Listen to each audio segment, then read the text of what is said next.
लाला, आपसे शुरू मैं करती हूँ कि कल क्या हुआ। कल ऐसा लगा कि पाकिस्तान टीम जब बैटिंग करने आई तो माऊफ हो गई और भूल गई सब कुछ करना कि कैसे खेला जाएगा, क्या किया जाएगा।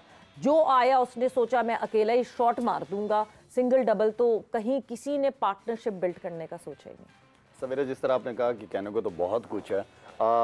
मेरे ख्याल में इंडिया कल लग रहा था कि वर्ल्ड नंबर 1 टीम खेल रही है और पाकिस्तान के सवेरे हार जीत होती है, बिल्कुल होती है। अगर आपको याद हो जब 265 का मैच था जो बारिश की वजह से नहीं हुआ पाकिस्तान इंडिया का पहला, मैंने तब भी कहा था कि मैं चाह रहा था कि बैट्समैन अंदर जाएं, जरा ये रन चेस करें क्योंकि इजी नहीं है। 260 प्लस रन बहुत अच्छे रन है।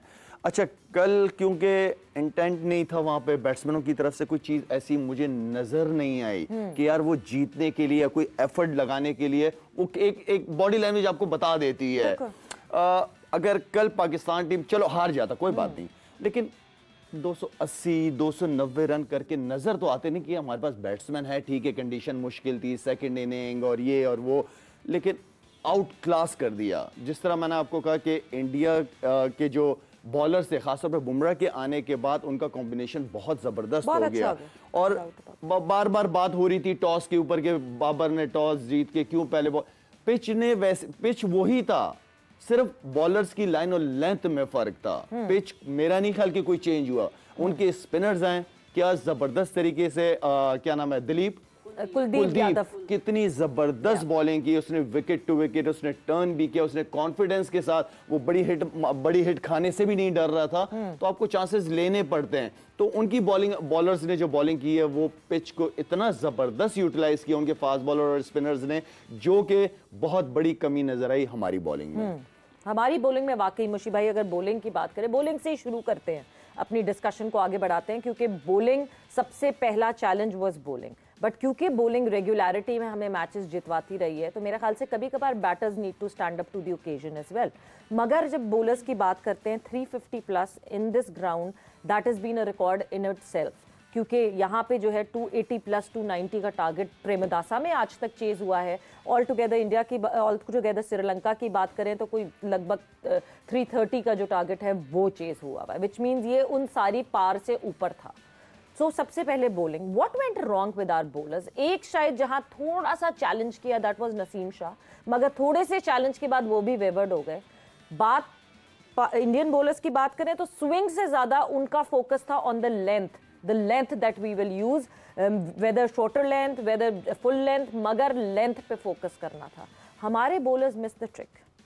बिस्मिल्लाहिर्रहमानिर्रहीम। आई थिंक आपके क्वेश्चन में आप मेरे ख्याल 30% खुद ही इसका जवाब काफ़ी आपने कवर कर लिया है, which is नहीं honestly it's very good, you described it very nicely actually, which is nice thing।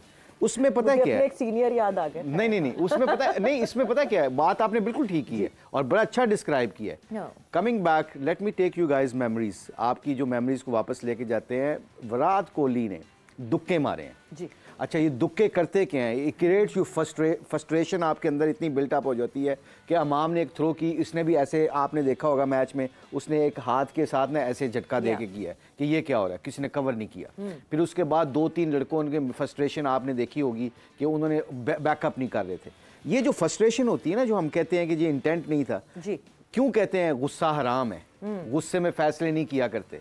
तो पाकिस्तान जब फ्रस्ट्रेशन होती है, शाहिद खेला हुआ है, यूसुफ खेला हुआ है, हाईएस्ट लेवल पे ये लोग क्रिकेट खेले हुए हैं। जब ये फील्डिंग में फैंटी पड़ के जाती है ना, इट्स ओके, हमें बड़ी दफ़ा फैंटी पड़ी हुई है। फ्रस्ट्रेशन जब ड्रेसिंग रूम में जाती है, यहाँ पे मैनेजमेंट का काम और कप्तान का काम बहुत तगड़ा बन जाता है कि बैठा के सबको कहते हैं दुक्के, क्योंकि विराट कोहली जब दुक्का मारा था ना तो बॉलर के चेहरे देखने में, शाहीन 2 दफ़ा शाहीन को गुस्सा चढ़ा है क्योंकि एक चौका करवा दिया, किसी ने मिसफील्ड करवा दी फाइन लेग के ऊपर, नसीम शाह ने। तो आप एक फ्रस्ट्रेशन चढ़ी जाए। इस वक्त आपको 45-40 मिनट का ब्रेक होता है बीच में, आपने पूरी मैनेजमेंट ने लड़कों को बैठा के एक बात करनी होती है। इट्स ओके, दे गॉट 370 और 350 और 400 कर गए हैं, but we have to bat well here guys. Exactly, ball at a time खेलना है, आपने 10 ओवर में विकेट नहीं देनी, फिर उसके बाद पार्टनरशिप लगानी है। You think you start making the minds up कि जी क्या हो रहा है। बॉलिंग की बात आप करती हो तो बॉलिंग का सीधा सीधे फंडामेंटल रूल एंड रेगुलेशन क्या है, क्या किया उन्होंने, विकेट लेने के बाद एक बंदे ने भी कोशिश नहीं की मैं मैजिक बॉल करके ना कोई डंडा उड़ा दूं, टांग से स्विंग करके डंडा उड़ा दूं। एब्सोल्युटली 7 टू वकार बड़ी अच्छी बात कर रहा था, हम इधर कितने शो में बात कर रहे हैं 6 to 7 यार्ड जो होता है क्रिकेट की पिच का जो हम लेंथ बताते हैं, वो उस लेंथ के ऊपर पांड्या से लेके सिराज से लेके बुमराह से लेके सारों ने उधर की। और जैसे शायद ने कहा उनके स्पिनर आए हैं तो जडेजा और कुलदीप ने आके सिर्फ पिच को इस्तेमाल किया है, उन्होंने कोई कुछ नहीं किया। और उन्होंने हर दूसरे ओवर में फील्डरों से खेल रहे थे, कभी मिड विकेट ऊपर बुला लेते थे, कभी फाइनल लेग 45 को निकाल लेते थे। अब ये सारा सिनेरियो तब होता है जब mentally you know your game plans. So कोई बात नहीं, पाकिस्तान हार गया, इट्स ओके। पाकिस्तान के लड़के ये हमारे हीरोज हैं, बहुत अच्छे लड़के हैं, इन्होंने बहुत हमें खुशियां दी और आने वाला इंशाल्लाह एशिया कप भी ये जीतेंगे। बट ये जो चीजें होती है ना जो हम डिस्कस कर रहे हैं, I hope those are the things. जो टॉस की बात कर रहे हैं ना, शायद मैं और शायद बात कर रहे थे अभी, टॉस वाज की। मतलब बाबर वहां पे खेला हुआ, लड़के खेले हुए हैं, यहाँ पे 220 रन करना मुश्किल हो जाते हैं आपको, क्योंकि सेकंड टाइम पे होता क्या है कि यहाँ पे जब अंडर लाइट्स ना बारिश हुई होती है, मॉइस्चर ना पिच को और थोड़ा स्किड करना शुरू कर देता है, बॉल और अनइवन हो जाता है। स्पिन देखा ना जडेजा का एक स्पिन कैसा हुआ है। हाँ। आपने सुलेमान आगा का और टॉप एज भी लगा, उससे पहले एक इफ्तिखार को बड़ा ऐसा लगा जैसे कोई फास्ट बॉलर ने स्पिन किया है। और उनकी पेस स्पिनर्स की देखिएगा, And the level of humidity 90 plus से पेस बॉल कर रहे थे, 90 प्लस से। जडेजा की भी पेस आप उठा के देखें, कुलदीप की उठा के देखें, I was noticing the pace. ये सारी चीजों का एलिमेंट अगर निकाला जाए ना तो we were behind, I think tactically we were behind India, and give a credit to India, they played absolutely awesome cricket। बिल्कुल टैक्टिकली हमने जो है वो हैंडल नहीं किया, मगर वहीं यूसुफ फिर डिस्कशन वहीं से शुरू होती है कि हमने टॉस जीता। टॉस जीत के शायद जो हमने पहला ही डिसीजन लिया, may be that was out of fair, और वहां से जो आउट ऑफ फेयर का डिसीजन हुआ उसके बाद से वो फेयर हम पूरे मैच में कहीं कॉन्कर नहीं कर सके, क्योंकि रोहित शर्मा और शुभमन गिल ने जिस तरह शुरुआत की, जिस तरह चार्ज किया, just to let you all know कि उससे एक दिन पहले शुभमन गिल प्रेस कॉन्फ्रेंस करते हैं और प्रेस कॉन्फ्रेंस में अपना प्लान बता देते हैं कि कल हम पाकिस्तानी बॉलर्स को इस तरह कॉन्कर करेंगे कि रोहित भैया जो है वो बड़े शॉट्स के लिए जाएंगे और मैं सिंगल डबल का ख्याल रखूंगा। He discloses his plan 24 hours before the match. हमने वो भी नहीं सुना, हमने उस पर भी काम नहीं किया। सो पहले ही दिन से, पहले ही बॉल से, पहले ही शॉट से हमें बैकफुट पे घसीट दिया। We were never in the game, not even for 1 over. बिस्मिल्लाहिर्रहमानिर्रहीम। देखिए वो बहुत ज़बरदस्त क्रिकेट खेले हैं, इसमें कोई शक नहीं। और ये भी कह सकते हैं एक बुरा दिन भी हो सकता है पाकिस्तान के लिए। काफ़ी चीज़ें जो हैं, कोई भी चीज़ हमारी फेवर में नहीं आई, सारी चीज़ें उनके फेवर में। जैसे पूछा जा रहा है बारिश किसके फेवर में है, तो यहाँ बताया जा रहा था या हम सब बात कर रहे थे कि फील्डिंग टीम के लिए बेहतर है, लेकिन वो बेहतर खेले हैं उन्होंने। बारिश के बाद दूसरे दिन जब आके खेले हैं, उन्होंने बहुत ज़बरदस्त क्रिकेट खेली है। उन्होंने आपको सिंगल डबल और गैप में शॉटें खेली हैं, बहुत टेक्निकल क्रिकेट खेली उन्होंने, अंडर प्रेशर किया पाकिस्तानी बॉलर्स को। फिर एक बड़ा धचका जो लगा वो हारिस रऊफ का लगा, वो अनफिट हो गया। आपका मेन बॉलर एक वो अनफिट हुआ और इतना बड़ा टोटल लगा, क्योंकि जब इतने बड़े प्लेयर खेल रहे होते हैं, फुल सेट हो जाए तो पार्ट टाइमर्स उनके लिए बहुत इजी हो जाते हैं, उनको लूटना और इजी हो जाता है। और उन्होंने एक ओवर में 14 रन्स किए हैं उनको।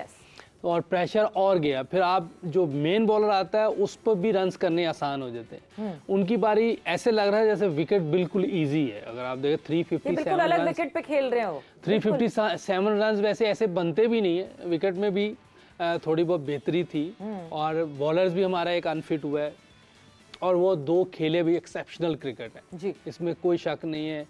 4700 वो कर गया। और केएल राहुल का मैं पहले ही कह रहा था कि वो मुझे टेक्निकल बहुत साउंड प्लेयर लगता है, बहुत करीब खेलता है, अंडर द चिन खेलता है। अगर उसने एक शॉट जो शदाब को खेली थी, वो आम प्लेयर ऐसी शॉट नहीं खेल सकता। वो कोई रीडेवलप करके आया कोई शॉट? नहीं, वो जितना करीब खेलता है, बहुत करीब खेलता है, उसने बिल्कुल उसका हेड बॉल के ऊपर था।